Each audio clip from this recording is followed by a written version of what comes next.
there are 5 must-be's that pertain to the people of God.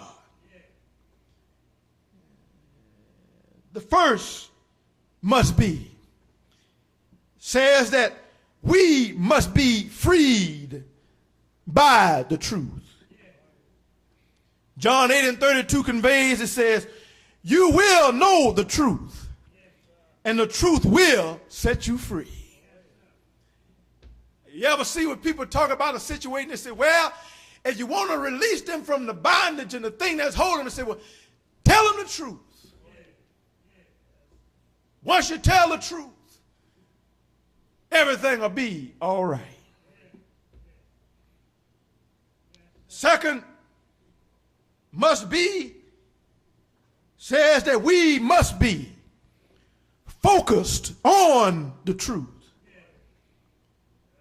This is important because Psalm 145:18 declares, the Lord is near to all who call upon him.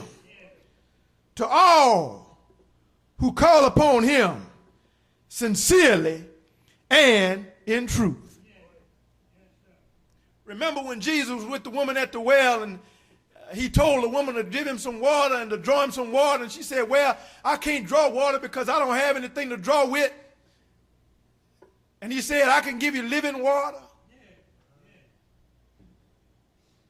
And she said, well, we worship on Mount Gerizim, the other ones worship on Mount Moriah. And Jesus said there's going to come a time when it's not going to be worship on this mountain or that mountain, this place or that place. But those who worship God shall worship him in spirit and in truth.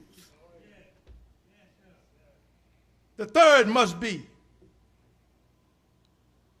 says that we must be fixed to the truth. You know what it means, something is fixed to something. That means it's bolted. It's tied down, it's anchored.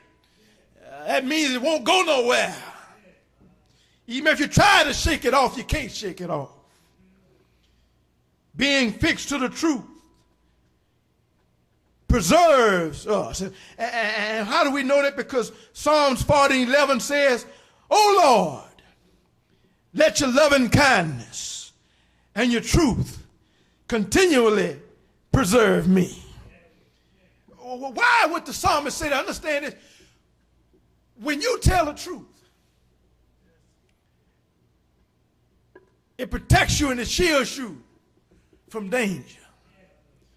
You notice when, say, a child tries to tell a lie to cover something up, the more they lie, the worse it gets. They tell one lie, and then they get one, they have to cover that lie with another lie. And like the old folks say, it keeps building and building, and then you finally open that door, and all those lies come out and cover you up. But when you tell the truth, see, a lot of times parents say, well, did you do that? And you say, yeah, I did it. And you notice, see, like most of the time you said you did it and you were truthful with it. Mom and daddy said, well, you know, you got to be punished, but they didn't punish you as bad. And you know they would always say, they said, now, I'm asking you the question. And at the first thing they would say, now, tell me the truth. Tell me the truth. And when you told them the truth, they would say, well, I'm disappointed in you. But that showed me that you knew what you did was wrong. But if you tell them a lie, they say, well, you know you lied to me. And that's going to cost you. And generally when you lied to them, they got so upset. Generally, you know the beating was coming. You know the strap was going to get pulled out. You knew the punishment was going to be severe because they knew what the answer was before you answered them. Fourth must be says we must be founded upon the truth. Understand, when we are founded upon the truth, we will be able to endure. This we know because Psalms 100 and verse 5 states, it says, the Lord's faithfulness and truth endure to all generations. In other words, when you found that you standing up on the truth, you don't have to worry about the truth being pulled out from under you. You notice that? All the time, when you start telling them lies, somebody comes along and tells the truth and pull all of that rug right from under you, and you're bound to fall. But truth will always stand. Finally, the last must be says, we must be feathered by the truth. Being feathered by the truth is essential because Psalm 91:4 proclaims, he shall cover you with his feathers, and under his wings you shall take refuge.